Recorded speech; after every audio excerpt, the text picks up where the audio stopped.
Hello বন্ধুরা, চেটেপুটে বাঙালির রান্নাঘরে আপনাদের স্বাগত জানাই। আজকে আমি রান্না করব এই সুন্দর নতুন রেসিপিটা, বেগুন বাহারি। তাহলে চলুন দেখে নিই এই রেসিপিটা করতে কী কী লাগছে। তো প্রথমেই আমি এখানে সুন্দর করে বেগুনটাকে কাটিং করে নিয়েছি, আর দেখুন কি ভালো লাগছে না বেগুনটা দেখতে। তারপরে এখানে নিয়ে নিয়েছি সাদা সর্ষে, পোস্ত, গোটা কাঁচা লঙ্কা, টক দই। এখানে আমি 100 গ্রাম টক দই নিয়েছি, আর নিয়েছি কালো জিরে। তাহলে চলুন ঝটপট রান্নাটা দেখে নিই। তবে দাঁড়ান, রান্নাটা দেখানোর আগে একবার বেগুনটা কি করে কাটলাম সেটা একবার দেখে নিই। প্রথমে একটা গোটা বেগুন নিলাম, তারপরে মাঝখান দিয়ে ফালি করলাম। তারপরে এই মাঝখান দিয়ে ফালি করার পরে একটু সাইড দিয়ে ফালিটা করে নিলাম। লম্বা যেমন আলুর মতো করতে হয় সেরকম আলুর মতো কেটে নিলাম লম্বা লম্বা করে। তবে কি এই বেগুনটা দেখাচ্ছি, কিন্তু এই বেগুনটা আর রান্নাতে দেব না। আমার তো ওই যে ওই সাইডে রাখাই আছে বেগুনগুলো কাটা। তো এগুলো হচ্ছে কি আপনাদের দেখানোর সুবিধে এই বেগুনটা কাটলাম, কিন্তু দুর্ভাগ্যবশত বেগুনটা পোকা বেরিয়েছে। ও কোনো ব্যাপার না, এইটা তো আর রান্নাতে দিচ্ছি না। তো যাই হোক, এখানে এই বেগুনটা আমি সুন্দর করে কেটে নিচ্ছি, আর বাড়তি অংশগুলো দেখুন হাত দিয়ে একদম ফেলে দিচ্ছি, তাহলেই একদম বেগুনের সুন্দর একটা কাটিং হয়ে যাবে। এই যে হয়ে গেল বেগুন কাটা। তাহলে চলুন আর দেরি না করে রেসিপিটা দেখে নিই। তো প্রথমেই আমি কড়াইতে সাদা তেল দিয়ে দিলাম পরিমাণ মতো। তারপরে এই যে বেগুনটা সুন্দর করে কেটেছি সেই বেগুনটাকে ভালো করে ধুয়ে নেব। ধোয়ার পরে এই যে এটাকে একটু নুন হলুদ দিয়ে মাখিয়ে নেব। এখানে আমি 1 চামচ নুন আর 1 চামচ হলুদ ব্যবহার করছি। তো ভালো করে সুন্দর করে একদম মাখিয়ে নিলাম, আর বেগুনগুলো দেখতেও কিন্তু ভালো লাগে। তো এটা হয়ে গেল আমাদের বেগুনের কি গায়ে হলুদ। এরপরে বেগুনকে বিয়ে করাবো, মানে বেগুনটাকে এবার সুন্দর করে ভাজবো।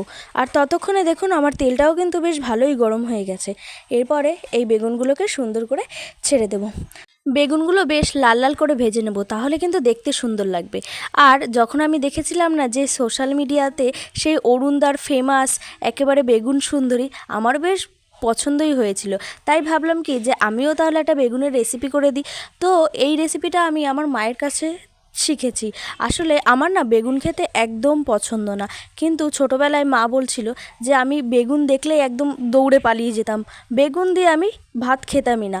তো সেই কারণে সেই হয় না, মায়েরা কত কিছুই তো করে যে বাচ্চাদের খাওয়ানোর জন্য। তো এই রেসিপিটা আমার মা বানিয়েছিল আমাকে খাওয়ানোর জন্য। তারপর থেকে যখন আমি এই বেগুন বাহারিটা খেলাম, তারপর থেকে তো মনে হয় আমার ফেভারিট লিস্টে এই বেগুন বাহারিটা রয়েছে। তো যাই হোক, এখানে মোটামুটি করে আমার লাল লাল করে বেগুনগুলো ভাজা হয়ে গেছে। এরপরে একেবারে আস্তে আস্তে করে সবকটা বেগুন তুলে নেব। এই যে মোটামুটি এখানে 6 থেকে 7 পিস আমার বেশ ভালোই জমে যাবে। তো তারপরে একটুখানি বেশি করে সাদা তেল দিয়ে দিলাম, কারণ তরকারিটা তো এটাতেই রান্না হবে। তারপরে দিয়ে দেব কালো জিরে। এখানে আমি 1 চামচ মতো কালো জিরে দিলাম। কালো জিরে দেওয়ার পরে দিয়ে দেব হলুদ গুঁড়ো। হলুদ গুঁড়ো এখানে আমি 1 চামচই দিলাম। তারপরে দিয়ে দেব লঙ্কার গুঁড়ো।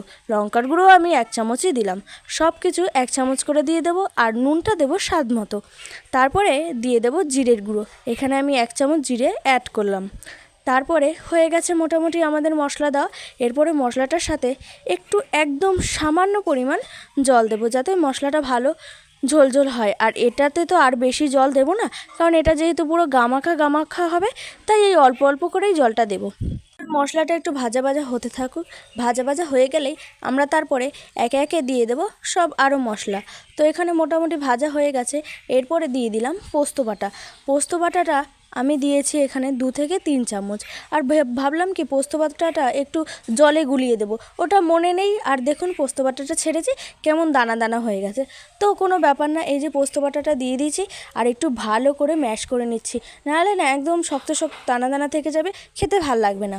তো এই যে আমি খালি ঘুরিয়ে যাচ্ছি, আমার না এই একটা স্বভাব, আমি রান্না করতে গেলে না এত নাড়াচাড়া করি কি বলবো।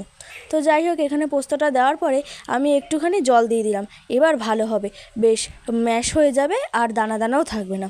তো এই যে একটু নাড়াচাড়া করে নিলাম, আর এটাকে একটু ভালো করে একটু ফুটতে দেবো। এটাও প্রায় 2 থেকে 3 মিনিট মতো ফুটতে দেবো, তাহলে কি জিনিসটা দেখতেও ভালো লাগবে, আর গ্রেভি গ্রেভি হবে, আর এটা বেশ সুন্দর তেল ছাড়বে। আর এই বেগুন বাহারিতে তো ওই তেলটাই আসল। দেখুন কি সুন্দর ফুটেছে, আর তেলটা কিন্তু একদম উপরে ভাসছে, দেখতে কি ভালো লাগছে না তেলটা।